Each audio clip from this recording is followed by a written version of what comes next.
Hello, Dr. Abhinav. Hi Kunal sir, good evening. Good evening. Nice to see Very you. good evening to you. Nice to see you too, sir. First of all, thank you so much for accepting our invitation to be on this podcast. It's a pleasure. It's an honor for me. It's wonderful, sir. So, just for the audience to know more about your journey, your background, could you please tell a little about your background and what inspired you to choose medicine? So basically, my father is a dentist, so I always wanted to be a doctor and do medicine. And I did my MBBS from Maulana Azad Medical College. And Wow, while I was doing my MBBS, so I was exposed to all the branches. So it was a nice college, and they had all the branches were good, and so I was exposed to all the branches. So during my MBBS only, I decided that I wanted to do my MD in internal medicine, and then further super specialize in cardiology. And amazing. So, I would say doctorate was apparently running in your blood, or was that the factor of becoming a doctor? Was that the motivation, or was there any defining moment when you decided to become a doctor? so I used to fall sick quite a lot when I was a child. I had some back issues, eye issues, minor ailments, but they were quite troublesome for me. So it was always inspiring to see the doctors that who were my dad's friends, and I was always inspired to be a doctor. So it was there was no other choice for me. That's wonderful. I think uh, I also feel very similar. Uh, uh, I would say background or experience why entrepreneurship was something I chose because that was running in the family. Similarly, I can very much correlate with you that when things around you are running around a particular subject, definitely the children get influenced and their brain works in that direction.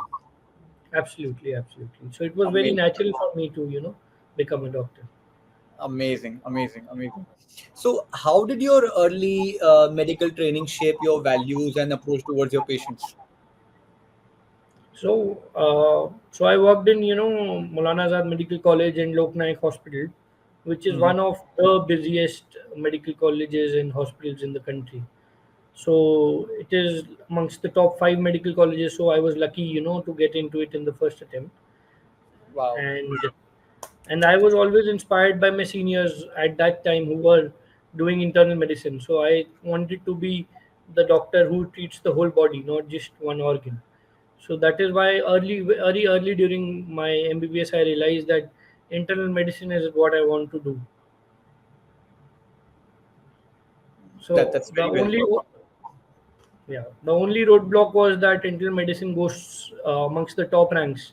So that also I knew that I would have to work very hard to get a good rank, and I wanted to do everything in my first attempt. So I was lucky that I studied quite hard, had good mentors, and I cleared all my entrances, MBBS, MD, DM, everything in my first attempt. So I was lucky in that way.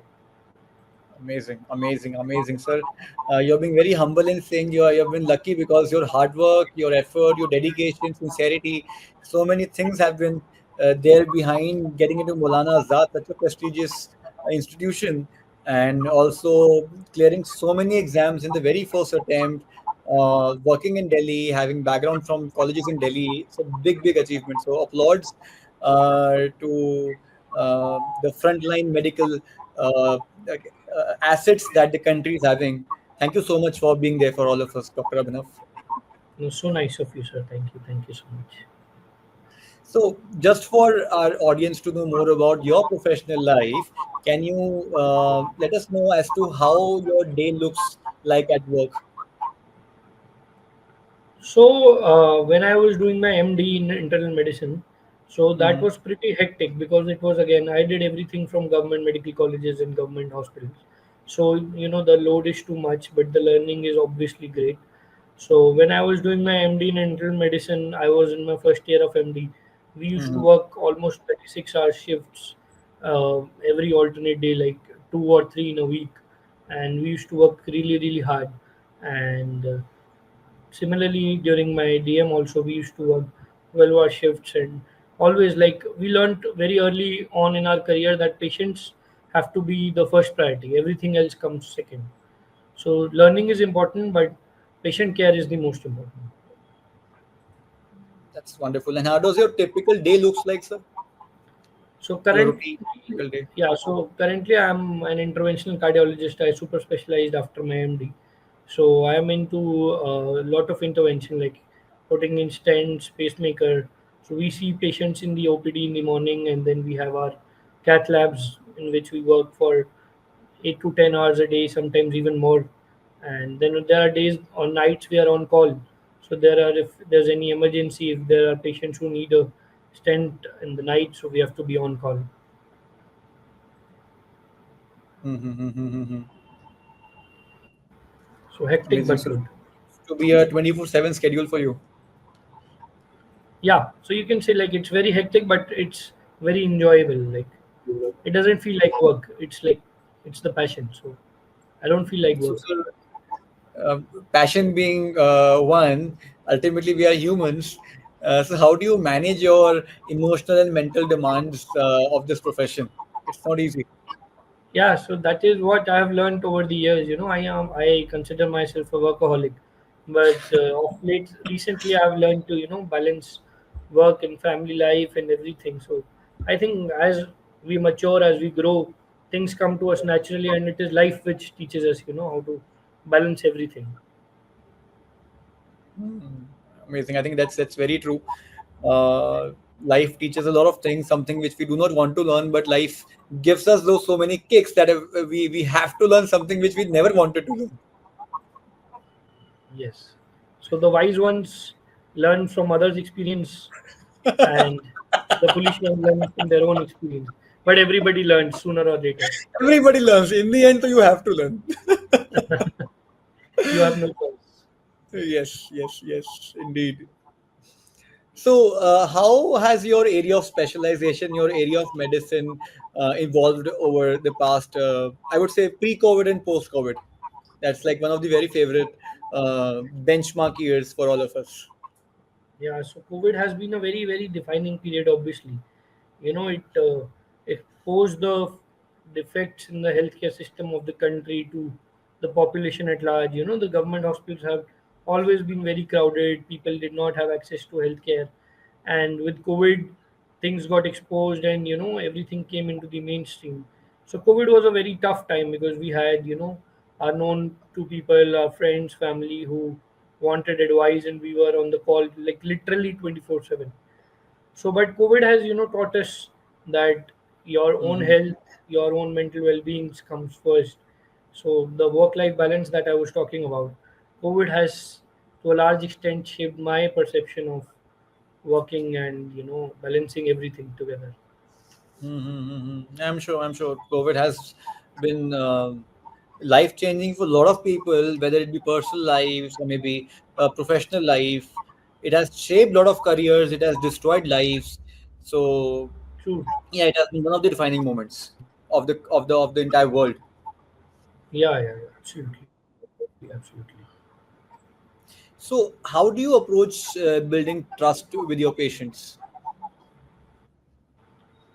So I think the first step to trust, building trust with patients, is to be very honest to yourself as well as to your patients.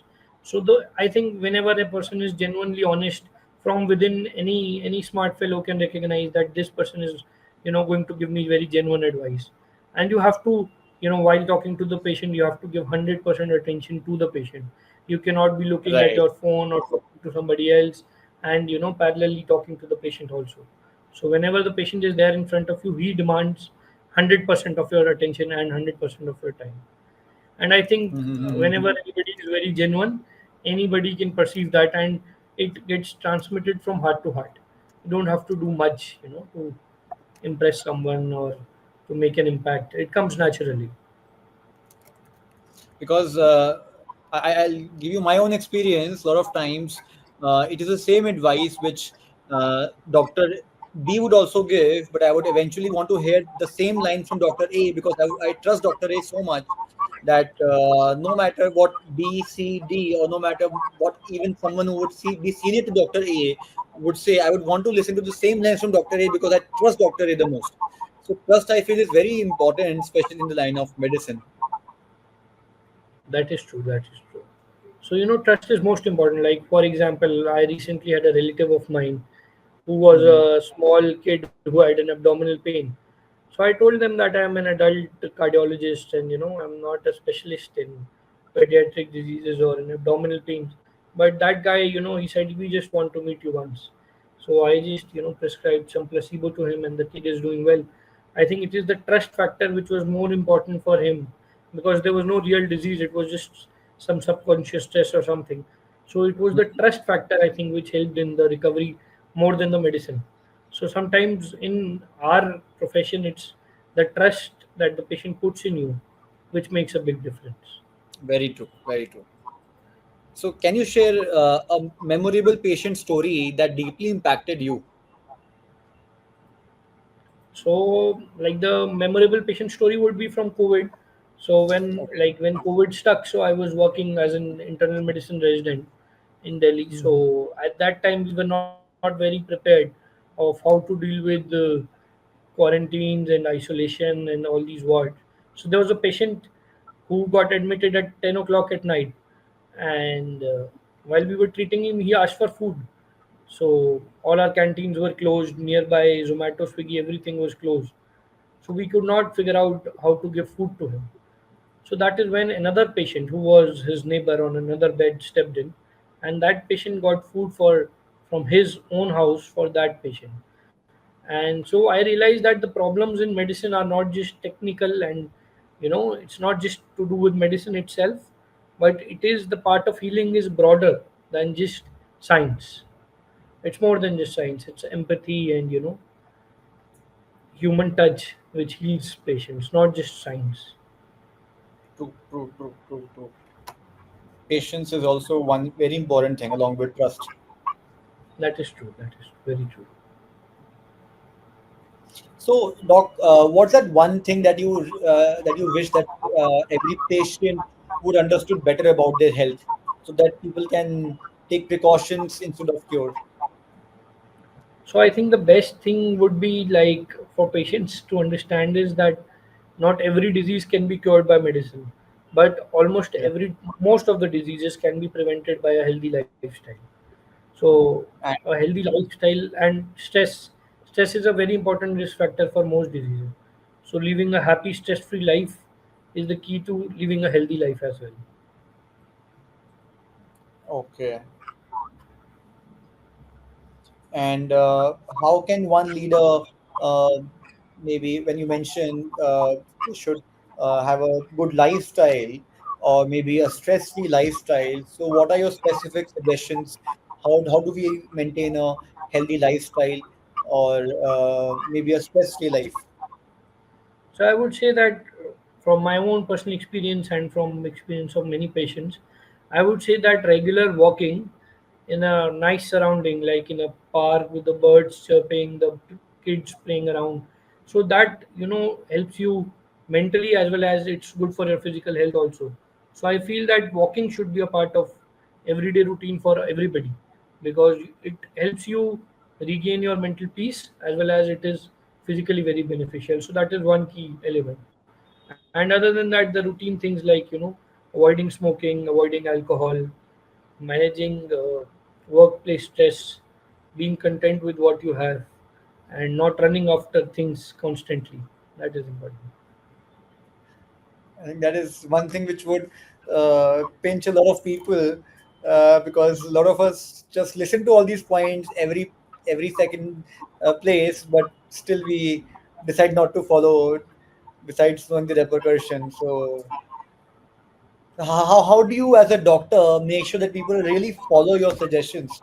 Because a lot of times doctor do suggest some things, but people still do not follow. But when a doctor says that, it would really hold a better impact. So how do you make sure that they really enforce it in their lifestyle?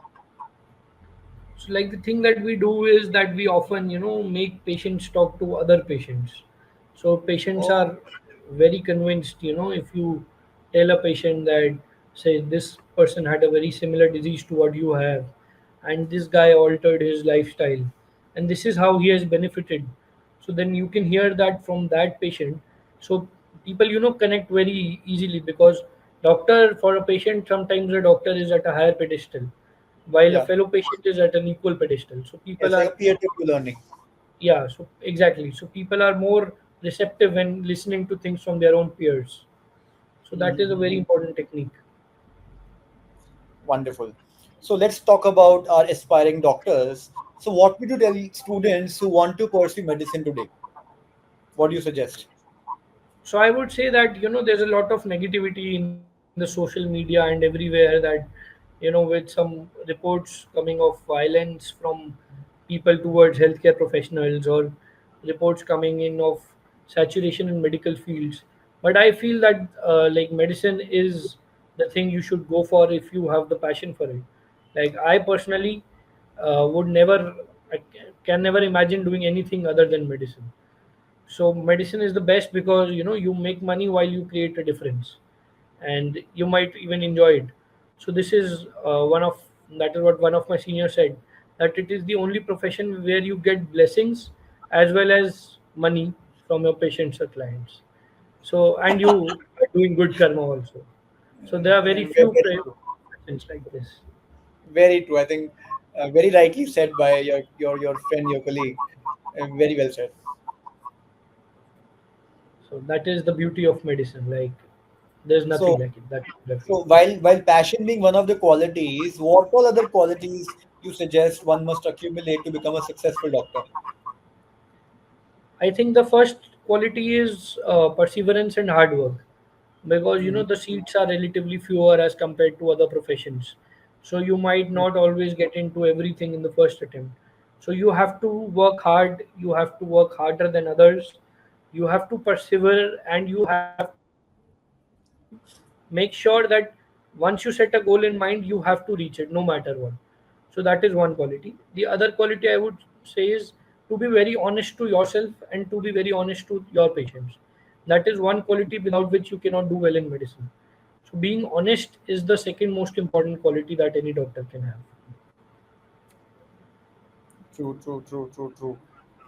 And how do fellowships help in deciding a specialization for a doctor?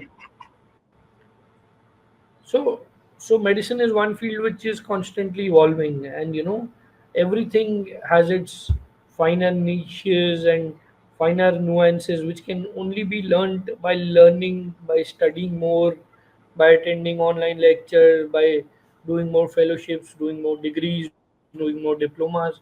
So it's a constantly evolving field, and the more you study, the more you learn, the better you become.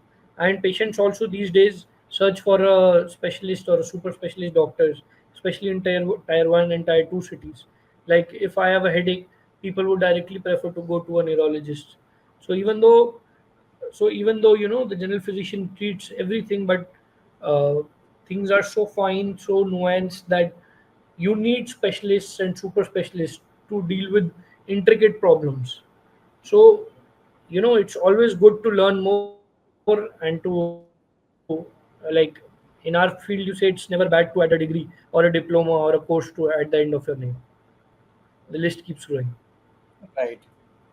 Should post MBBS people do fellowships? Does it really help? Yeah. So like the main thing is post graduation. So while people are applying for post graduation, preparing for post graduation, it's always a good idea to keep learning from different, because now with the advent of the online world, there is so much scope to learn. So people should always keep learning, even while, like, for example, you're waiting for your MD medicine or MD in whatever, or a DNB course. So while you're preparing for it, you're waiting to get a seat in it.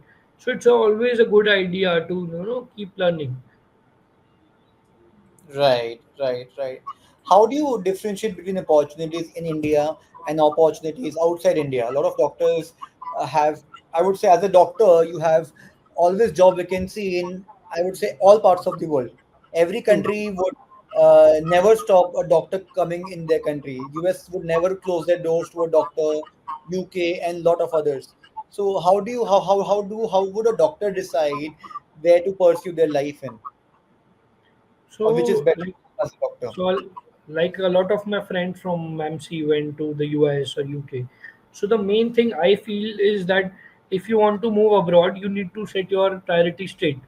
Like you either go for the lifestyle or you go there for the education or the advanced technology. So you should have it very clear in mind, and you should decide very early, like whether I want to continue my further education in India or I want to settle abroad. And Mhm. the it is the rule of life that the grass on the other side will always appear greener. So Very you true. should Very not true. Very keep shifting priorities. Like today I want to stay in India, 2 years later now I want to go to the US. No, no, no, I want to stay in India. So you should make up your mind. You should talk to people who are in India, talk to people who are in the US, Australia, wherever you want to go. Keep talking, but you have to, make up your mind by the end of your MBBS, or probably even in the mid of your MBBS, so that you don't waste too much time, pursuing. Like you get a seat in India, then you do it for 1 year. Now you want to go abroad, so you prepare all over again. So you have to get your priorities straight, and as early as you have your priorities clear, that is the better for you. right. Right. Right. Right. Very, very well said. Very well said. Uh, Perfect. So I have last few questions, Doc. I know I've taken a lot of time. No, it's Uh, so how do you define success as a doctor? What is your definition of success? So my definition of success would be like being happy with what you do, and it should not be a task when you get up in the morning. So I Mhm. am often happier on Monday mornings than I am on Sunday mornings, because I get to go to work and do what I love. So I feel success is when you enjoy what you do, you are happy with what you do, and you have a good night's sleep, and you look forward to working again the next day. So So this that is what. last line that you have said, now this last line that you have said, this is so controversial that if I post this somewhere, you will get 1,000 comments of people saying, no, no, no.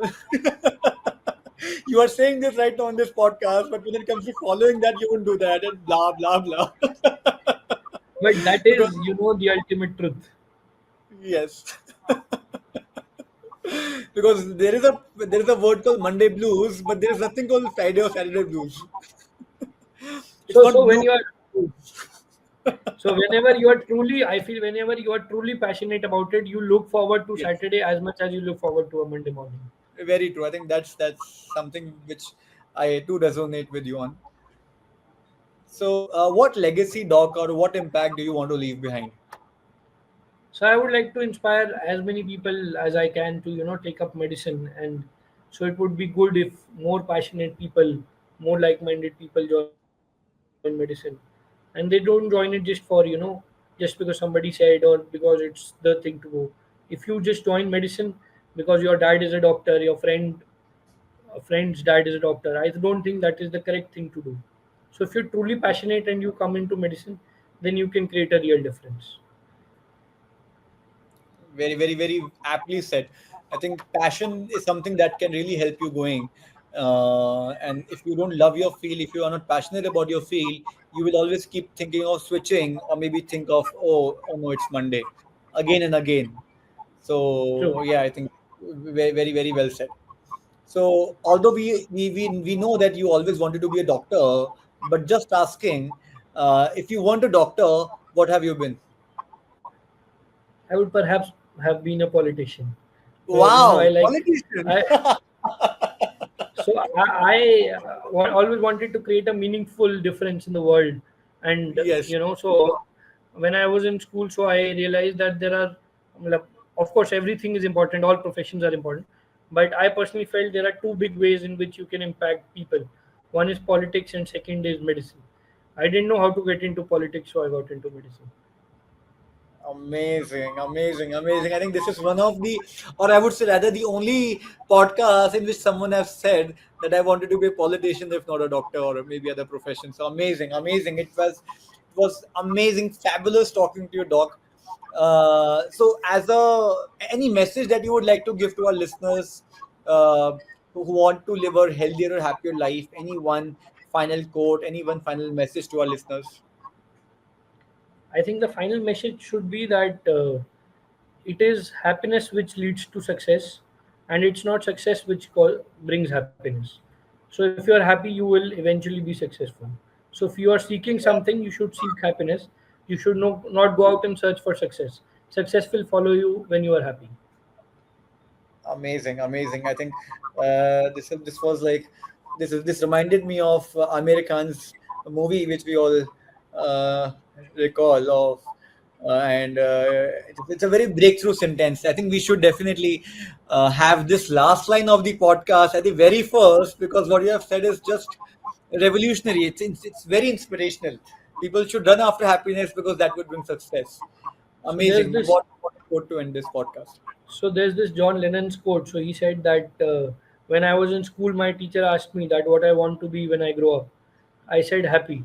So the teacher said you don't understand the assignment. So he said that I told the teacher that you don't understand life.